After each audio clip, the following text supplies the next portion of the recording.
AI की दुनिया में ना एक बहुत ही अजीब सी दुविधा चल रही है और वो है अल्फाबेट को लेकर। मतलब गूगल की पेरेंट कंपनी।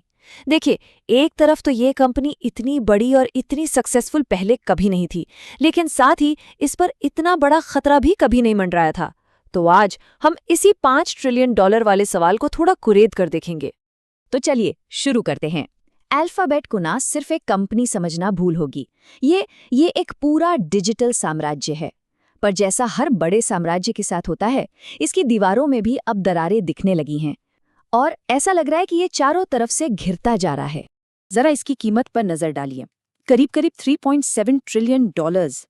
पता है ये कितना है? ये दुनिया के कई देशों की पूरी इकोनॉमी से भी ज्यादा है।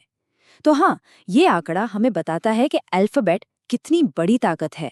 पर ये असली कहानी का सिर्फ एक छोटा सा हिस्सा है। और कहानी दिलचस्प यहीं से होती है। देखिए, एक तरफ तो अल्फाबेट इतना पैसा कमा रहा है जितना पहले कभी नहीं कमाया। सोचिए, 2025 की सिर्फ एक तिमाही में $100 बिलियन से भी ज्यादा। लेकिन सिक्के का दूसरा पहलू ये है कि वही कंपनी अमेरिका और यूरोप की अदालतों में एक अवैध मोनोपोली चलाने की दोषी पाई गई है। मतलब एक ही टाइम पर कंपनी अपने पीक पर भी है और सबसे बड़े खतरे में भी। तो सवाल तो यही उठता है ना कि जब कोई चारों तरफ से घिर जाए तो उसका मास्टर प्लान क्या होता है? आखिर अल्फाबेट इस तूफान से बचने के लिए भविष्य की तैयारी कर क्या रहा है? अच्छा, इस मास्टर प्लान को समझने के लिए ना हमें थोड़ा सा टाइम में पीछे जाना होगा। ये समझना पड़ेगा कि गूगल, जो कभी एक गैराज से शुरू हुई थी, वो आज इतनी बड़ी एक विशालकाय कॉन्ग्लोमरेट बन कैसे गई? तो कहानी शुरू होती है 1996 में स्टैनफोर्ड के एक रिसर्च प्रोजेक्ट से। बहुत जल्द ये गैरेज से चलने वाली कंपनी बन गई, लेकिन असली गेम चेंजर मोमेंट तब आया जब इसने यूट्यूब और एंड्रॉयड जैसी चीजों को खरीदना शुरू किया। और फिर आया साल 2015 जब इसने खुद को अल्फाबेट नाम की एक बड़ी होल्डिंग कंपनी में बदल दिया। और यकीन मानिए, ये वो कदम था जिसने इसके भविष्य की दिशा ही तय कर दी। और देखिए, 2015 का ये जो रीस्ट्रक्चरिंग था, ये सिर्फ नाम बदलने का खेल नहीं था। नहीं, ये एक बहुत ही सोचा समझा एक स्ट्रेटेजिक मूव था।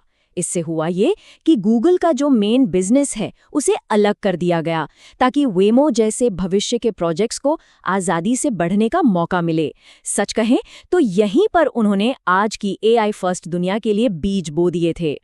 तो चलिए अब वापस उसी मास्टर प्लान पर आते हैं। जवाब क्या है?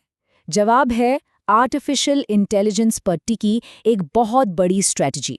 इसे हम कह सकते हैं ऑटोनमस यूटिलिटी स्ट्रैटेजी। ये जो कोट है ना, ये सब कुछ साफ कर देता है।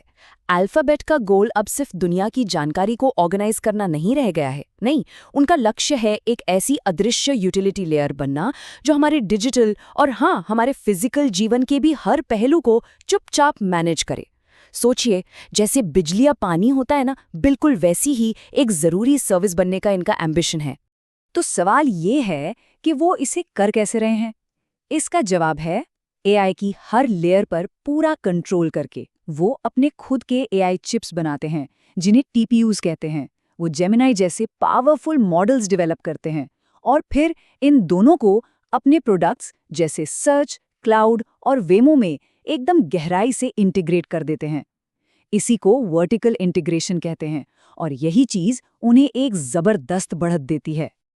और पता है, इस विजन को हकीकत में बदलने के लिए वो खर्च कितना कर रहे हैं? साल 2025 में 91 से 93 बिलियन डॉलर। और ये सिर्फ एआई इंफ्रास्ट्रक्चर पर है। आपको अंदाजा ये कितना पैसा है? ये रकम नासा के पूरे साल के बजट से कई गुना ज्यादा है। इससे साफ पता चलता है कि ये कितना बड़ा दांव लगा रहे हैं।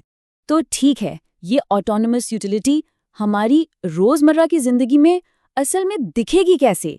क्योंकि ये सिर्फ कोई थ्योरी नहीं है, इसका असर हमारी दुनिया पर बहुत बहुत जल्द दिखने वाला है। इस भविष्य के बिल्कुल सेंटर में है एजेंटिक एआई। अब ये क्या चीज है?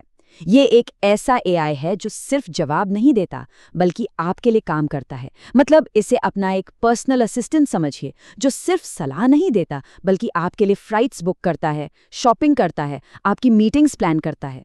ये वो एआई है जो जानकारी देने से एक कदम आगे बढ़कर काम पूरा करता है। और ये एक बहुत बहुत बड़ा बदलाव है।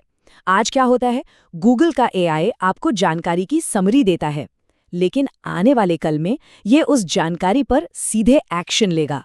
मतलब ये आपको सिर्फ रेस्टोरेंट्स की लिस्ट नहीं देगा, बल्कि आपकी पसंद के हिसाब से टेबल भी बुक कर देगा। ये आपको सिर्फ छुट्टियों के ऑप्शन नहीं दिखाएगा, ये आपकी पूरी की पूरी ट्रिप प्लान और बुक कर देगा और आपको उंगली तक नहीं उठानी पड़ेगी। लेकिन सोचिए, एक ऐसे भविष्य के लिए जहां एआई एजेंट्स हमारे लिए ये सारे काम कर रही हैं, हमें नए नियमों और प्रोटोकॉल की भी तो जरूरत होगी। आखिर ये कैसे सुनिश्चित किया जाए कि ये सब कुछ सेफ और भरोसेमंद है? इसका एक सोल्यूशन है A2UI। अब इसे आसान भाषा में समझिए। ये एआई एजेंट्स के लिए एक सेफ यूनिवर्सल फॉर्म जैसा है। जब भी कोई एआई आपके लिए कुछ बुक करना चाहेगा, तो वो आपको ये एक स्टैंडर्ड सा फॉर्म दिखाएगा। इससे ये पक्का हो जाता है कि कोई भी खतरनाक कोड आपके डिवाइस पर नहीं चल रहा। मतलब एआई और हमारे बीच बातचीत का ये एक बिल्कुल सेफ तरीका है।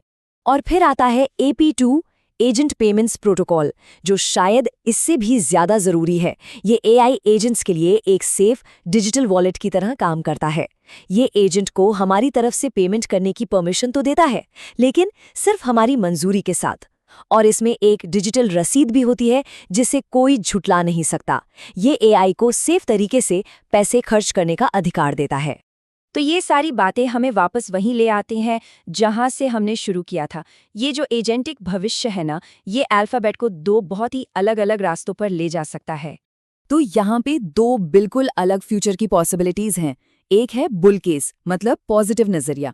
ये कहता है कि अल्फाबेट की एआई में लीडरशिप और क्लाउड बिजनेस की ग्रोथ इसे $5 ट्रिलियन की एक ऐसी कंपनी बना देगी जिसे कोई हरा नहीं सकता। और दूसरा है बेयर केस, यानी कि नेगेटिव नजरिया। इसके हिसाब से नए एआई चैटबॉट्स गूगल सर्च को खत्म कर देंगे और सरकारें इस कंपनी को तोड़ देंगी। और सच कहूं तो दोनों ही तर्कों में काफी दम है। और हाँ, ये सिर्फ कोई थ्योरी वाला खतरा नहीं है। एक अमेरिकी अदालत पहले ही गूगल को मोनोपोली बनाए रखने का दोषी पा चुकी है। मतलब जो रेगुलेटरी खतरा है वो बहुत असली है और इसी वक्त सिर पर खड़ा है। तो आखिर में हम सब इसी एक सवाल पर आके रुक जाते हैं।